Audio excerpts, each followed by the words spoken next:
예수님은 자기의 그 죽음의 순서가 이미 정해져 있었고 또 그것을 기록한 성경을 응하게 하기 위해서 그 성경의 말씀대로 죽음을 당하셨다라고 말씀을 드렸습니다. 성경은 그 예수의 이 십자가의 죽음 속에 하나님의 비밀이 숨겨져 있다라고 계속해서 예언했었습니다. 그 비밀이 이제 하나하나 밝혀지고 있는 거예요. 그 비밀은 대속입니다. 사실은 우리가 죽어야 되는 건데 예수님이 대신 죽음으로 인하여서 우리가 죽어야 되고 우리가 치러야 될 모든 것을 대신 갚아버렸다는 거죠. 그래서 예수님이 고난을 받으실 때, 예수님이 십자가에 죽으실 때 우리가 낫고 우리가 살아나는 거예요. 이게 이제 십자가의 비밀입니다. 예수님이 고통을 받고 예수님이 죽으셨는데 우리의 고통, 우리의 통증이 사라지고 우리가 죽어야 될 그 죽을 목숨에서 살 목숨으로 바뀌어졌다는 거예요. 믿으십니까?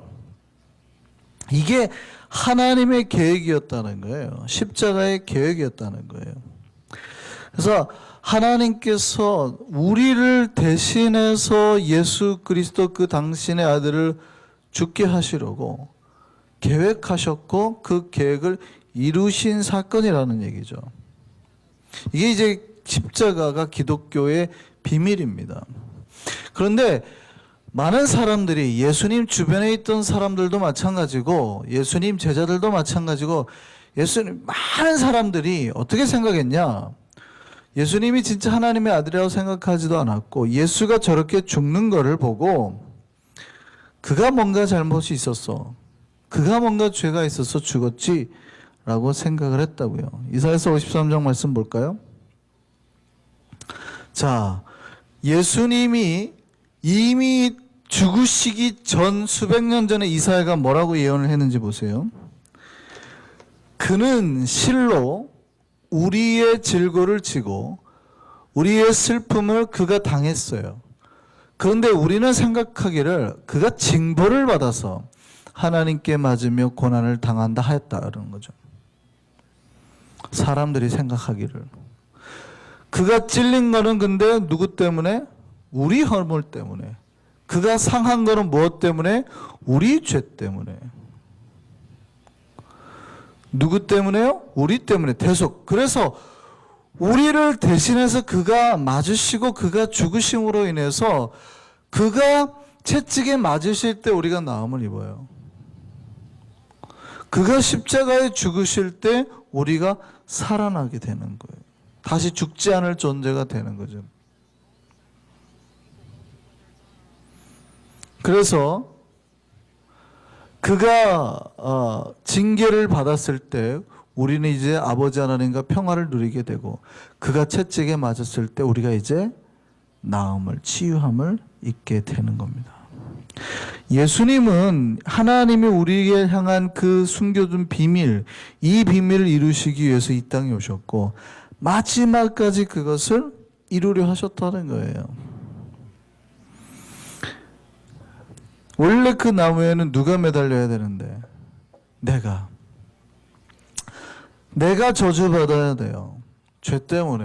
그러니까 저주받고 채찍에 맞고 고통을 당하고 죽어야 될 존재는 우리입니다. 그래서 십자가는 굉장히 상징적인 의미가 있어요. 유대인들은 그 십자가형을 안 당한단 말이에요. 원래 그 십자가라는 건 로마의 형벌이거든요. 유대인들의 사형 제도가 십자가가 아니라는 거죠. 그러니까 예수를 죽이려면 사실은 돌로 때려서 죽일 수도 있는데도 불구하고 기어이 십자가형을 택하게 했다는 거죠. 그것도 하나님의 계획과 섭리 속에 있었다는 거예요. 제사장들은 예수가 하나님의 저주를 받아서 죽은 거다. 그러니까 예수를 따르는 너희들아 예수 따르지 말아라. 예수는 하나님 앞에 저주받은 사람이다. 근데 그것조차도 하나님의 계획 속에 들어있었죠. 신명기 21장 22절 23절 말씀 보시죠. 사람이 만일 죽을 죄를 범함으로 내가 그를 죽여 나무 위에 달거든 그 시체를 나무 위에 밤새도록 두지 말고 그날에 장사하여 내 하나님 여호와께서 내게 기업으로 주신 땅을 더럽히지 말라. 나무에 달린 자는 하나님께 저주를 받았음이니라. 나무에 달린 자는 하나님께 저주를 받았다. 그러니까 유대 대제사장이 이 말씀에 근거해서 예수를 나무에 달려고 애를 썼단 말이에요. 사실은 스테반 같은 경우는 돌로 죽였단 말이죠. 예수도 사실은 돌로 죽일 수 있어요. 근데 구타여 나무에 매달려. 그런데 그 사건이 진짜로 저주받은 사건이죠. 예수는 진짜로 저주를 다 받으셨어요. 근데 그 저주 누가 받을 저주예요? 우리가 받을 저주. 예수님은 십자가에서 우리가 받을 모든 저주, 고통, 죽음을 자기가 다 지시고 가셨다고요. 이걸 우리가 대속이라고 말을 하죠. 기독교는 날 대신 죽은 그 예수를 믿고 자유와 평화를 누리는 종교입니다. 뭐예요? 자유와 평화. 예수 그리스도가 우리에게 주신 그 십자가의 은혜로 말미암은 자유와 평화를 누리는 종교. 그런데 이제 많은 신사들이 오해를 해요.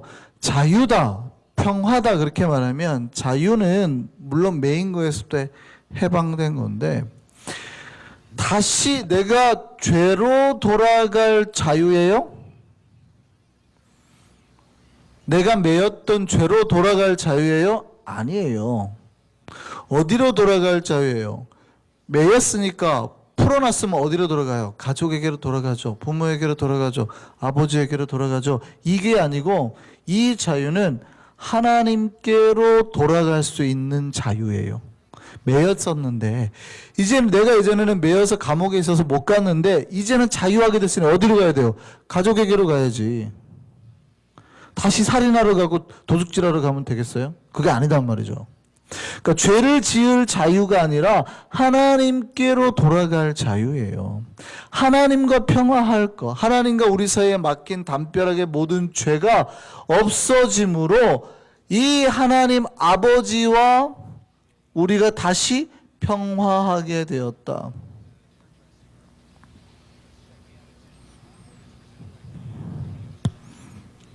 이겁니다. 이거를 이루기 위해서 예수님이 그 하나님 아버지의 원래 계획을 이루기 위해서 그 계획이 이루어졌음을 보이려고 말씀을 하나하나 다 지키셨다고요. 그 대속의 사건을 이루기 위해서. 그 대속의 사건의 가장 이제 핵심적인 게 뭐냐면 유월절 어린 양이에요. 요한복음에 대해서 제가 이 본문을 가지고 설교를 몇 번을 했기 때문에 우리 성도들은 잘 기억을 하실 텐데 요한복음은 처음에 시작할 때부터 그렇게 시작한다 그랬죠. 보라 세상 죄를 지고 가는 하나님의 어린 양이로다. 그러니까 요한복음 전체는 하나의 어떤 메시지에 집중이 돼 있어요. 그러니까 여기가 이제 저 시체를 내리라고 하는 게 준비일이래요. 무슨 준비일이에요? 유대인들에게 큰 날이래요. 무슨 큰 날이에요? 어떤 명절? 유월절. 유대인들에게 가장 큰 날인 유월절이 왔다는 얘기예요. 유월절. 이제 곧 유월절이 시작이 된단 말이죠. 이 패스오버가 오면 유대인들은 하나님이 자기들을 구원해낸 출애굽시킨 거를 구원해내는 거를 생각을 하고 이스라엘 남자들은 하나님 앞에 예배를 드리기 위해서 디아스포라를 갔던 모든 남자들까지 다 성전으로 가거든요. 그 이제 3대 절기를 다 하나님 앞에 지켜야 되는 거예요. 자, 근데 유월절을 지키는 방법이 뭐예요? 유월절은 반드시 뭘 잡아요? 어린 양을 잡는단 말이죠. 왜냐하면 출애굽기나 민수기서를 보면 유월절을 지키는 규례에 대해서 나오는데 어린 양을 잡으란 말이에요. 어린 양을 잡아서 원래 출애굽에서는 어떻게 했는데 그 어린 양의 피를 문설주와 임방에 바르면 그가 누구든 상관없이 죽음의 사자가 넘어갔다는 얘기죠. 그래 그 어린 양의 피를 발라야 돼요. 근데 그 어린 양을 잡는 방법이 뭐예요? 이게 예수님이 죽기 사실은 이게 모세 때 이야기거든요. 모세 때 이야기예요. 천수백 년이 더 전 이야기라고요. 그런데 그때 하나님이 이미 유월절 절기 규례는 뭐예요? 어린 양을 잡을 때 절대 뭐 하지 마라? 절대 뭐 하지 마라? 뼈 꺾지 마라. 뼈 꺾지 말라 하셨어요. 야, 얼마나 힘든 규례예요. 급히 먹으라 그러지. 급히 신을 신고 허리에 띠를 띠고 급히 먹어야 되는데 양 잡을 때는 급히 자르려면 뼈가 막 이렇게 탁탁탁 닭뼈 치듯이 치려면 뼈가 부러질 거 아니에요. 근데 여러분 뼈 하나도 안 꺾고 이렇게 살을 바르려고 해보세요. 얼마나 힘들어요. 조심조심 해야 된단 말이죠. 근데 벌써 그때 하나님이 유월절 어린 양을 잡는 규례가 뭐래요? 절대 뼈를 꺾지 말라.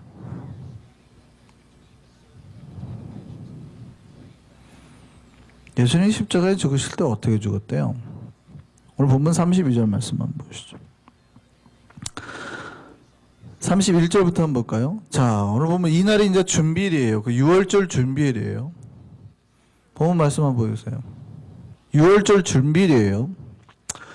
자, 유대인들은 그날이 안식일이 이제 큰 날, 그러니까 이제 곧 유월절이 오니까 부정하게 되면 안 돼요. 이 부정의 것이 달려 있으면 그 거룩해지지 못하니까 빨리 내려달라고 부탁을 하는 거예요. 자, 빨리 내려달라고 부탁을 하니까 어떻게 해요? 다리를 꺾어 시체를 치워달라. 보통 십자가형은 건강한 남자는 십자가에서 한 일주일 정도 살았답니다. 그리고 그 사람이 그러고 죽은 뒤에도 십자가에 매달아져서 이제 새나 뭐 독수리 같은데 밥이 되게 하는 거예요. 가장 처참한 형벌인 거예요. 잔혹하게 죽이는 거예요. 죽어서도 편하게 죽지 못하게 하는 거예요. 그런데 예수를 급히 원래는 예수를 이때 안 잡으려고 했었잖아요. 우리가 요한복음 앞에 살펴봤지만 명절이 오니 예수를 잡지 말자 했는데 이게 갑자기 기회가 덜컥 온 거예요. 제자인 가룟유다라는 놈이 와가지고 내가 넘겨주겠다. 이런 딜이 오니까 제사장들이 급하게 서둘러서 그 밤에 가가지고 잡아서 재판도 안 치르고 새벽에 대충 뭐 이렇게 하다가 잠자는 빌라도 깨워가지고 이렇게 재판 급히 서둘러서 예수를 후딱 십자가에 보냈거든요. 그리고 9시에 못 박았단 말이죠. 명절 전날 막 급히 서둘러서 한 거예요. 그러니까 이제 유대의 제사장들도 다급해진 거죠.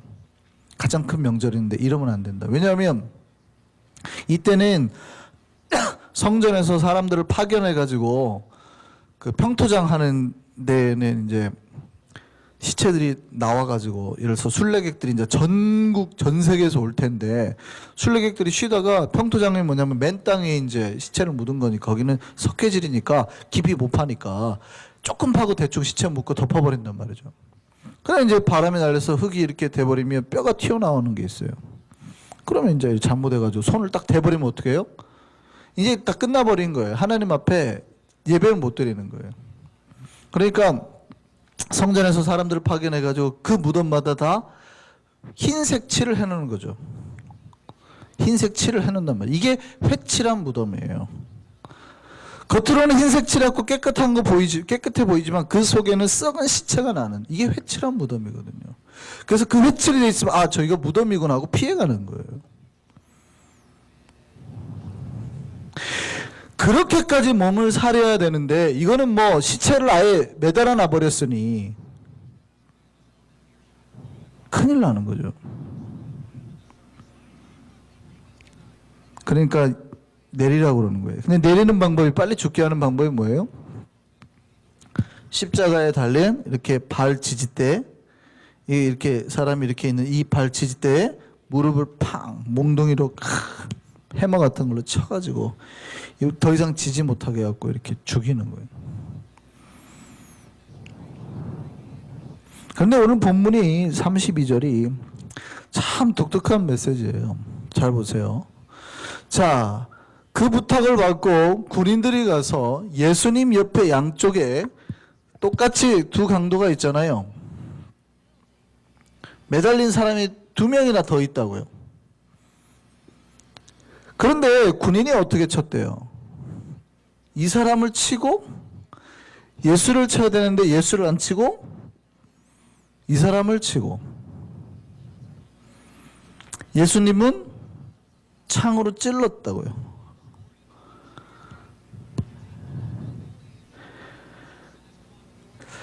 사실은 어쩌면 로마 병사가 예수 앞에서 자기가 치던 햄머를 멈춘 병사나 아니면 우연히 창으로 찌른 사람이나 어쩌면 무심코 자기네들 한 행동이라고 생각할 수 있어요. 그죠? 마치 예수 그리스도를 나무에 매달아서 죽게 만들었던 유대 제사장들처럼 그 모든 것이 자기네들이 우연의 행동에 따라서 다 이루어진 거라 생각하는 거예요. 유대인 제사장들도 마찬가지고 로마 군병들도 마찬가지고 다 우연히 이루어졌지. 무심코 그냥 한 행동일 뿐이지라고 생각할지 모르는 거예요. 그런데 이 사건조차도 하나님은 뭘 이루시기 위해서요? 유월절 어린 양의 그 뼈 규례. 자, 오늘 본문 말씀 다시 한번 36절 볼까요? 자, 이 일이 일어난 것은 그 뼈가 하나도 꺾이지 아니하리라 한 성경을 응하게 하려 함이라.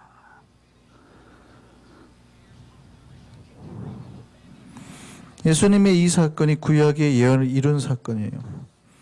또 뿐만이 아니라 우연히 자기가 무심코 예수를 찌른 게 아니라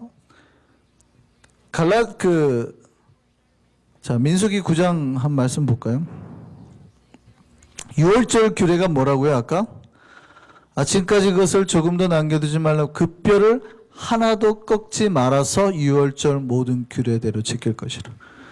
예수가 자기 뼈가 꺾여지지 아니하는 유월절 어린 양으로 죽으셨다는 게 요한복음이 증거하는 거예요. 뿐만 아니라 예수님을 창으로 찌름으로 인해서 스가랴서의 말씀도 이루어졌다는 거예요. 스가랴서 말씀 볼까요?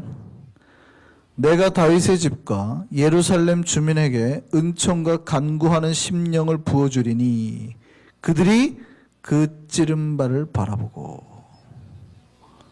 그를 위하여 애통하기를 독자를 위하여 애통하듯 하며 그를 위하여 통곡하기를 장자를 위하여 통곡하듯 하리로다.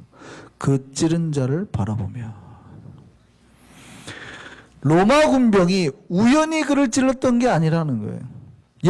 로마 군병이 예수님의 발을 때리지 않고 그냥 지나갔던 게 무심코 그가 그냥 했던 행동이 아니라는 거예요. 그 모든 게 하나님의 계획 가운데서 이루어졌던 행동이라는 거죠. 뭐가 되기 위해서요? 예수가 바로 유월절 어린 양이 되어서 사람들의 모든 저주를 자신이 지고 가게 하려고. 그래서 하나님이 창조한 모든 인류를 죄로부터 저주로부터 고통으로부터 건져내게 하시기 위해서. 우리는 그 하나님의 철저한 계획 가운데 예수를 믿었고 구원을 얻은 겁니다. 그러니까 여러분도 예수를 믿은 게 우연히 지나가다가 한성교회가 있어서 믿은 게 아니에요. 아니면 그 유대 제사장들처럼 내가 계획해서 내 생각대로 어떻게 해가지고 하나님을 믿은 게 아니에요. 하나님이 여러분이 태어나기도 전부터 예수를 죽인 그 계획 가운데 여러분을 부르셔서 여러분이 이 자리에 나오게 하시고 십자가의 비밀을 깨닫게 하시고 대속의 은혜를 누리게 하셨다고요. 그 계획 가운데 우리가 이 자리에 있는 거예요. 믿으십니까? 그래 하나님 앞에 우리가 감사하며 살아야 되는 이유입니다. 그럼 우리 앞에서 생각을 한번 해보죠. 왜 예수님은 구태여 그렇게 말씀을 다 지키셨을까요? 자, 보세요. 그냥 예수가 죽으셔서 죄가 대속이 돼 있다면 구태여 성경 말씀을 저렇게 다 안 지키고도 그냥 죽어서 사람의 죄를 감당할 수 있었잖아요. 죽어가지고. 근데 왜 예수님은 그렇게 철저하게 말씀을 다 이루려고 하셨을까요?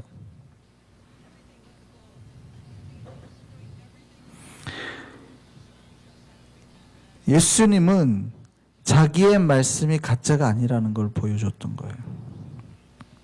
그 말씀 하나하나 다 이루어서 절대 자기가 하셨던 말씀이 가짜가 아니라는 거예요. 요한복음은 사실은 예수님이 죽을 것이다.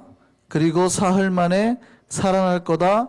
이게 요한복음 시작하는 2장에 이미 나와 있어요. 근데 예수님의 그런 모든 말씀들이 그러면 이루어졌냐 안 이루어졌냐를 설명해내는 게 요한복음 나머지 그 뒷이야기들이거든요. 사실은 쭉. 그러면 예수님이 자기가 한 말이 하나도 허투루 되지 아니하고 구약의 모든 말씀과 메시지까지 딱 하나하나 이렇게 착착착착 짜맞춰져 있다 하나도 틀려지지 않도록 한다면 예수님이 이 땅에 오셔서 제자들이나 사람들에게 하셨던 말씀이 가짜예요? 아니에요? 아니라는 게 증명된다는 얘기죠. 그리고 그 증명이 되는 순간, 예수가 죽은 그 사실을 보는 순간 이제 사람들로부터 뭐 하게 하는 거예요? 깨달음을 얻게. 단순히 예수의 죽음이 우리에게 응답되게 하는 게 아니라 우리를 죄 대속 내가 깨닫든 못하든 멀리 있는 세계 속에서 예수가 죽고 그냥 그 죽음으로 우리를 퉁쳐버리는 게 아니라 이 죽음의 역사를 깨달음으로 인해서 각자가 받아들이도록 하기 위해서. 이 말씀 이해되세요? 그러니까 사실은 예수가 그냥 죽어버리고 만약에 대속이라고 그러면 내가 알든 모르든 죽어버리고 끝내면 되잖아요. 그럼 우리가 될 수 있잖아요. 근데 그렇게 되지 않는다고요. 그렇게 된 게 아니라 예수의 대속은 예수가 날 위해 죽었다는 사실이 깨달아지고 알아질 때 나에게 역사가 일어난다는 거예요. 이 말 이해되세요? 그래서 사람들이 예수님이 말씀하신 거를 그 전에 수없이 들었어요. 하나님의 아들이고 그가 죽을 거고 뭐 이런 얘기를 들었는데 아무도 믿지 않았어요. 아무도 믿지 않았어요. 근데 언제 믿었냐면 예수가 십자가에 죽으실 때 이렇게 모든 게 착착착착착착 맞아지는 걸 딱 보더니 그리고 그가 죽으신 걸 딱 봤을 때 사람들이 보고 다 그가 하나님의 아들임을 믿게 되었다는 거예요. 예수님은 그거 이루시려고 자기가 말씀한 것이 다 이루어졌음을 보여주시려고 그렇게 모든 말씀을 응해서 죽으셨다. 요한복음 2장 말씀 볼까요? 이미 요한복음 2장에 예수님이 뭐라고 말씀하는지 보세요. 예수께서 대답하여 이르시되 너희가 이 성전을 헐라 내가 사흘 동안에 일으키리라. 그러니까 유대인들이 뭐라고 그래요? 이 성전은 46년 동안 지었는데 네가 무슨 3일 만에 일으키겠느냐 하니까 예수님 뭐래요? 성전된 자기 육체를 가리켜 말씀하신 것이라. 그런데 사람들이 알아들었대요? 못 알아들었대요? 못 알아들었대요. 예수께서 죽은 자 가운데서 살아나신 후에야 제자들마저도 그때야 이 말씀하신 게 기억이 나고 성경과 예수께서 하신 말씀을 어떻게 해요? 믿게 됐다는 거예요. 이걸 믿게 하시려고 그 말씀이 다 구약의 모든 말씀대로 응답되는 깨닫게 하시려고 예수님은 자신의 이 말씀을 이루기 위해서 그렇게 말씀대로 죽을 거 그렇게 죽으셨다고요. 이 예수의 죽음을 보고 믿게 하시려고 믿는 자마다 죄와 저주 죽음에서 벗어나서 영생을 누리게 하시려고. 그래서 예수의 죽음을 본 사람마다 예수 앞에서 복음 고백을 했다고 복음서는 기억하고 있어요. 누가복음 말씀 볼까요? 예수님이 죽으실 때 예수께서 큰 소리를 불러 이르실 때 아버지 내 영혼을 아버지 손에 부탁하나이다 하고 이 말씀을 하신 후 숨지시니라. 백부장이 그된 일을 보고 하나님께 영광을 돌려 이르되 이 사람은 정녕 의인이었도다 하고 이를 구경하러 모인 무리도 그 된 일을 보고 다 가슴을 치고 돌아가고 예수를 아는 자들과 갈릴리로부터 따라온 여자들도 다 멀리 서서 이 일을 보게 됐다. 또 마가복음 말씀 볼까요? 예수를 향해 섰던 백부장이 그렇게 숨지심을 보고 이르되 이 사람은 진실로 하나님의 아들이었도다. 마태복음도 똑같습니다. 이 사람은 진실로 하나님의 아들이었도다. 예수가 그렇게 죽으심을 본 사람들은 예수가 의인이었음을, 예수가 하나님의 아들이었음을 비로소 믿게 되었고 고백하게 되었다는 거예요. 구경하러 나온 사람들까지, 여인들까지 이 모든 것이 이루어짐을 보고 뭘 가져요? 믿음을 가지게, 믿게 하셨다고. 예수의 죽음이 모든 예언된 말씀 가운데 다 하나하나 이루어짐을 보게 하시라고.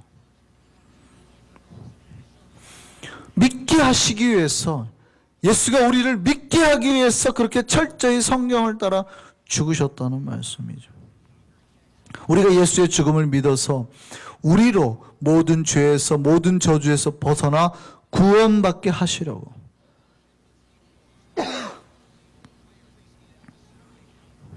여기 이해되셨나요? 아버지 하나님의 계획이 있고 예수는 그 아버지 하나님의 계획 가운데 하나하나 다 실현시키셨어요.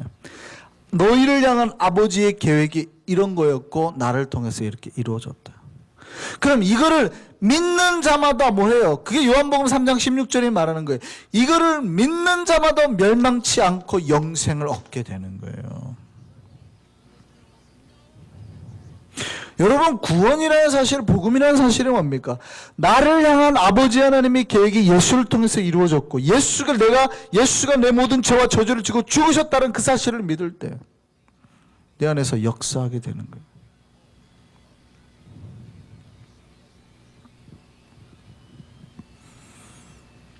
여러분, 지금 그 예수를 믿고 있습니까? 우리를 구원하기 위해서 그렇게 철저히 하나님 아버지의 말씀을 이루어서 죽음을 길을 가셨던 그 예수, 그가 진실로 하나님의 아들이었고 나를 위해서 죽었던 사실을 믿을 때 구원과 복음의 역사가 일어난다고요. 우리는 이제 여기까지만 읽었습니다만 그 예수가 사흘 뒤에 약속대로 부활하실 겁니다. 우리 안에서도 그 예수가 똑같이 말씀대로 죽으셨는데 똑같이 사흘 뒤에 부활하신 것처럼 우리 안에서 똑같이 부활해서 살아 계실 줄 믿습니다. 그 부활하신 예수가 떠나가지 아니하고 우리와 이제로 영원토록 같이 살아야 된다고요. 그게 믿음이에요. 부활하신 예수가 살아서 말씀하시는 것이 내 귀에 들리고 내 삶에서 같이 동행이 되고 같이 주님과 살면서 부딪히는 거, 이게 바로 신앙생활이라는 것이죠.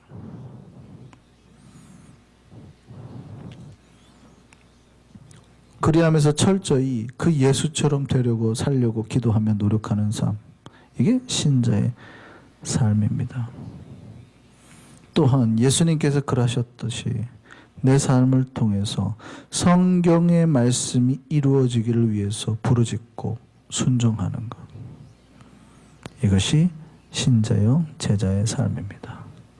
우리가 예수 그리스도의 그 놀라운 역사 가운데 구원받고 예수가 사셨던 그 삶을 따라 온전히 살아가는 우리 모든 주의 백성 되는 한성교회 교우들 되시기를 소망합니다.